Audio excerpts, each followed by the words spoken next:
So what is it? What is it that causes us to put two persons in a ring to fight, or to hit a ball across a net, or to race around a track or run around a track? It's like it's when you think about it, it's almost a bit bizarre, is it not?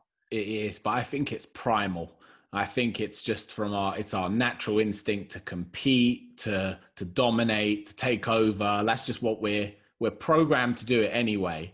But where the world is now not, I take over this bit of land, or I move to this cave, or I kill this dinosaur.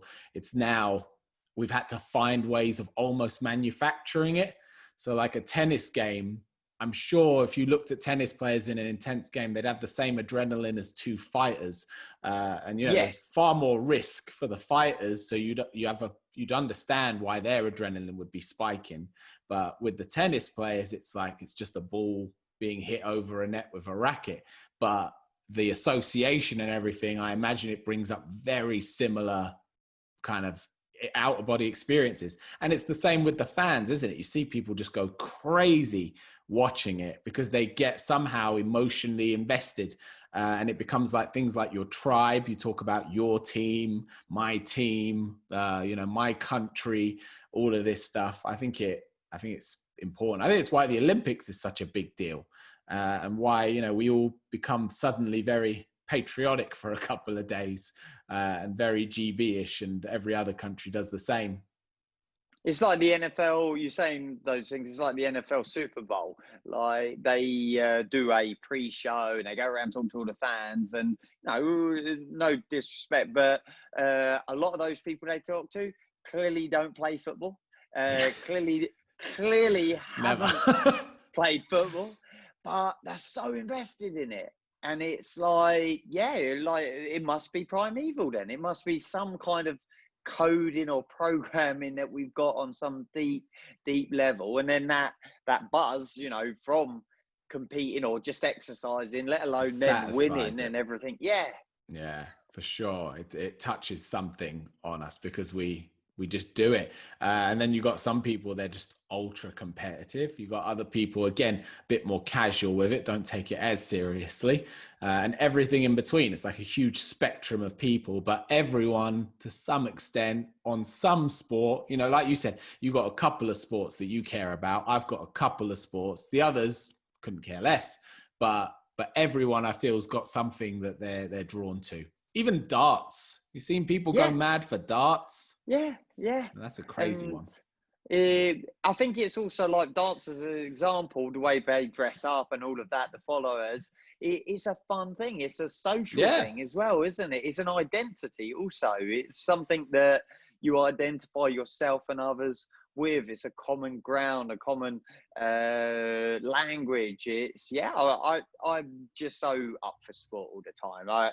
I think in our country, us English British people don't give enough to sport. If you compare, compared to America, for instance, I know they've got their own different problems and everything else. We're not going into that, but they give sport such a higher presence, such a higher role. And I can remember a friend when we were leaving school, he went to work in the summer in a football camp out in America.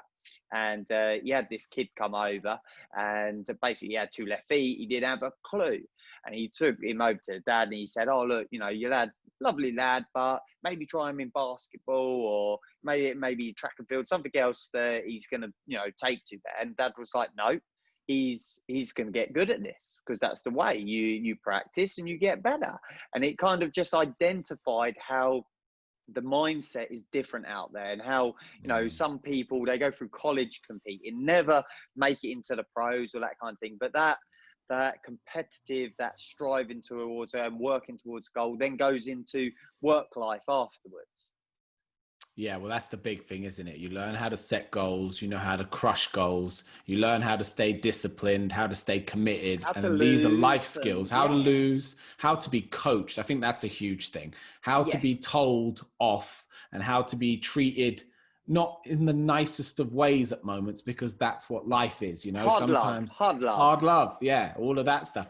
And I think that stuff's invaluable. And like, again, we're all going through some madness at the moment, but I think if you've experienced some hard love and you've had someone tell you, and also you've experienced that things get better over time. And I think that's a big thing that sports teach you, is you look back on yourself, or you look back on students you teach, and you just think, no, things do improve over time, even if at moments they get really bad or get really bleak. Yeah, I think And sports is valuable. even if you're just having a kick around and there's no ref, there's no goal to anything, it's just a kick around, just the social dynamic, you know, getting a father and son or parent and child playing together. It's just a social dynamic of it as well. Yeah, and that's like that tribal thing that comes into it as well, isn't it? Is it's activity, and it's bonding, and it's, you know, coach and fighter, or team and manager. They build a connection, they build a bond, they become like a second family. I think that's a really special thing. I think there's an ugly side to it in a sense as well. Like, for instance, take professional football and the amount that they're being paid, you know, weekly. Like, what are they on, like $500,000 a week now or something? It's like, that's obscene. That is obscene, and I think that is ugly. But it just shows you the sheer wrong word, but value in it as well. It's like, it's mega. Yeah. Well, that's the thing, isn't it? Because those numbers may sound insane, but if someone's being paid that, it's because for some reason they're providing that amount of value. It's insane to think how that could be possible. But I don't know footballers. Take a Wayne Rooney. If he's got a certain logo on his chest, it carries the weight of what he gets paid. It must do, because why would he get paid otherwise, right? Yeah, it must be like 10 times more, because he's getting paid that amount. So whoever's paying him that amount must be earning more than that to be able to pay him. So yeah, it's crazy value, and it doesn't quite add up when you think that there's people out there saving lives, you know, doctors, police, whatever you want to call it, and they're on pennies, an example. But it's the influence, I guess, the level of influence they can have. Yeah, and on that note, there's a documentary on NFL teams, and it was following a quarterback, Cam Newton, when he used to play for the Panthers, and I think he was signed a deal for like 75 million, and the owners were talking about it, and he is just like, he's a big superstar, but he is still just a pawn in that game. It's like he is like you and I. Playing with, I can't even think of an example, just playing cards with sweeties, like a pack of M&Ms. He's like just that. So the colossal size, and I don't think many people really even realise. I hadn't even, until I watched that, really sat back and thought about it, that he's 75 million, which is mind-blowing in itself, but that's just a penny in the bigger pot. Drop in the bucket, yeah. Crazy. I mean, I don't know what the industry of some of these sports is worth. Like, if you were to just say NFL, what is its total worth? We can't even begin to fathom what that number. Yeah, when you start taking in not just the TV rights, but the advertising, and especially once you get onto there, right? Everything that then comes off of that. Yeah, and it spirals so much, because take, for an example, one player's Instagram, how many followers they have, and then how much influence they have just by that one person sending out one message. And then times that by however many players there are in the NFL, each probably with 1 million+ followers. Yeah.